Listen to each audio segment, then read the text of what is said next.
100% right. Once we kill all the CEOs, we're... Son of a bitch.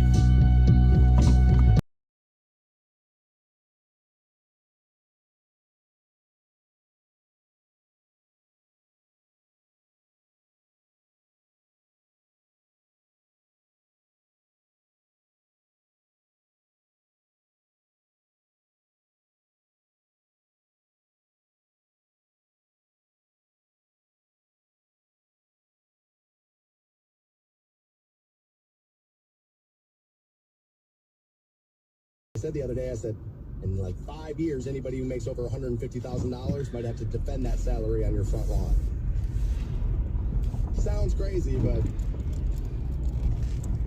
I think we're headed for twisted versions of the Running Man, personally, but we'll see. TikToker says, yeah, man, get ready. Strap on those running shoes. We're coming. If you got money, we're coming for it. Thank God they got people like AOC in their corner helping them out, gassing them up. Thank God they got that going on. We'll get there, that at night. Did you see Holly Strano? Man. Now remember, Holly Strano she had been cited for driving under the influence. She had crashed the car. And people said, oh, and I said, look, she's not going to be fired in the moment. They're going to rally around her. They're going to put their arms around her.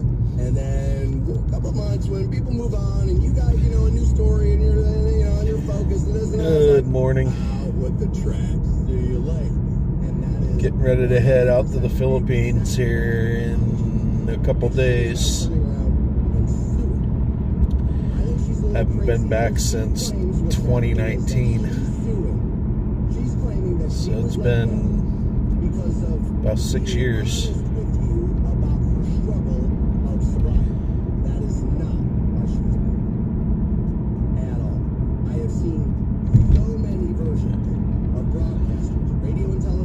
Heading back to work for a few days.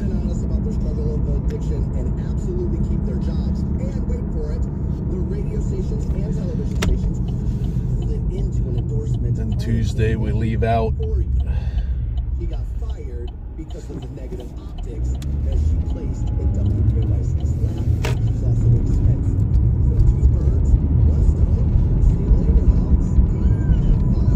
Time to go. Guys, get ready to be on the socials and have everybody tell you how you were right now. Been a while since I've been on a vacation like this. So.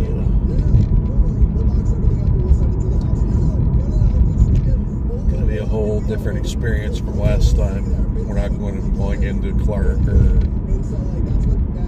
any other red light districts or anything like that. Gonna be out in the provinces.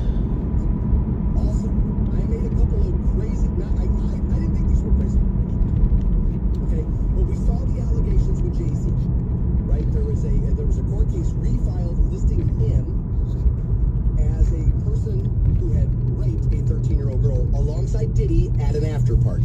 He came out, heavy-handed response, and said, all this stuff about the lawyer, and, he basically victim blamed the whole thing, and said a bunch of stuff. And I said, well, this is going to be an interesting viewpoint now, because he is deeply connected with the NFL. Deeply connected. Like, he's part of, I think he heads the committee that, decides the Super Bowl halftime show and that kind of thing. I think that's how you got KDOT and how you're going to continue to get artists like that. That's fine. But Roger Goodell has already come out now, I guess, and said, no, I mean, we get it. That stuff's out there. We're not necessarily going to be moving off of our relationship with Jay-Z. There's a couple of different ways to spin that ball of yarn, and you and I will take a look at both of those types of conversations, both those viewpoints in that conversation. I'm sorry. We will do that coming up at 7 o'clock. I also made a little bit of a bold prediction about Bill Belichick. A guy hit me up just yesterday. He was like, yo, man, he's like, you kind of got this one wrong. And he wasn't on me. He was like, man, he's like, when I heard you say it the other day, I was on your side 100%. He's like, I can't believe we're both wrong about this.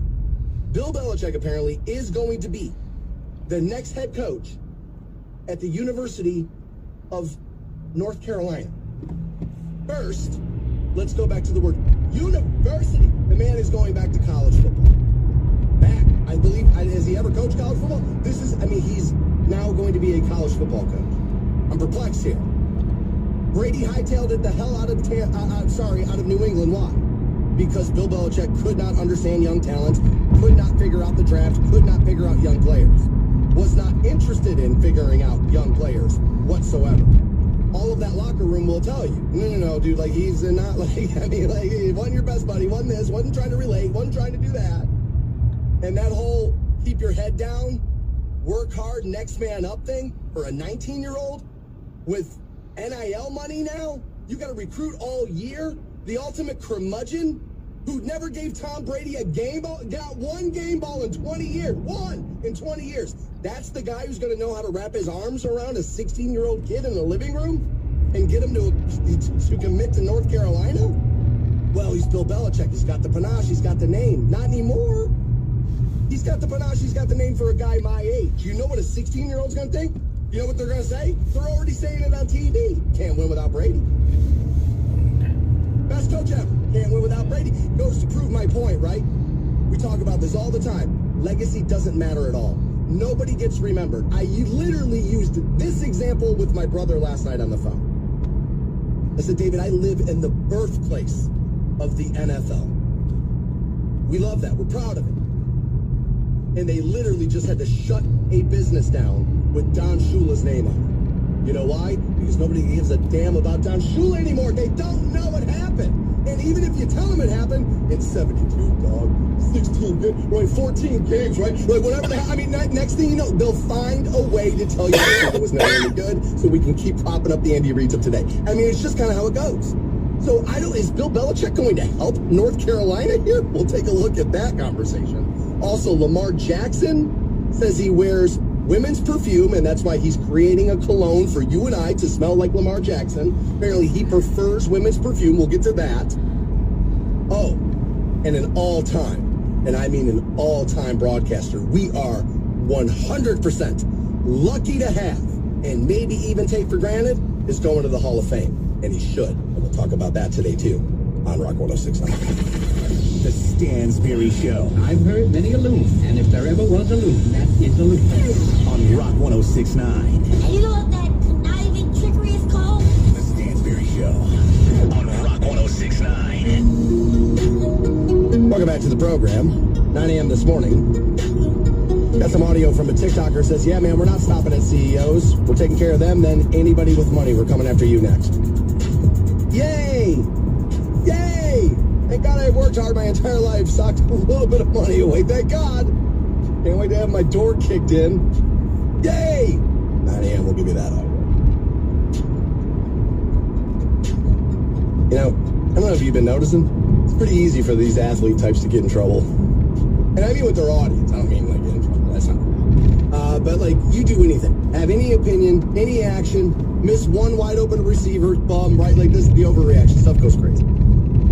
And there's a rookie quarterback in the league this year. His name is Caleb Williams. And he played at USC. And some of you may remember, like, the kid, like, they lost. And, like, he jumped into the stands. And, like, and his mom, like, held him in an embrace. And he cried. And I was like, man, I was like, my instinct is to kill the kiddo. I said, but I've cried in here.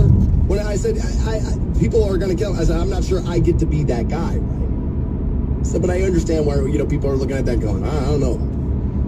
Early in the year, he was playing all right, and everybody had kind of forgotten about that, and the painting of his nails. He was painting his nails, right? That whole thing. And people had kind of forgotten about it. It's not going and flying. It's interesting, right? It's like we were told that if it started to go bad in the NFL, you'd hear about the finger, painting, and we hear about the crime. We're not really. We're hearing about the Bears being incompetent and not being able to help him because he's already shown it's pretty good, right? And so, like, it's an interesting thing. But, like, there's been this whole, is he a man, is he not? There's this whole thing with Caleb. Now, conversely, there is another quarterback in the NFL. And this guy's name you have heard for sure because it's Lamar Jackson, and he's pretty good, and he plays in the AFC. Lamar Jackson sat down with GQ. I guess they do this social thing where it's like 10 things or whatever, and you kind of get to know a celebrity, right? Makes all sense. I understand. And apparently Lamar Jackson needs to make a little bit more money. I'm not on Lamar, I get it. But apparently the football money is not enough. So we're out here hawking products, right? And look, again, I can be critical of a lot of things. Not sure I get to be critical on that. And so, like, do whatever you want.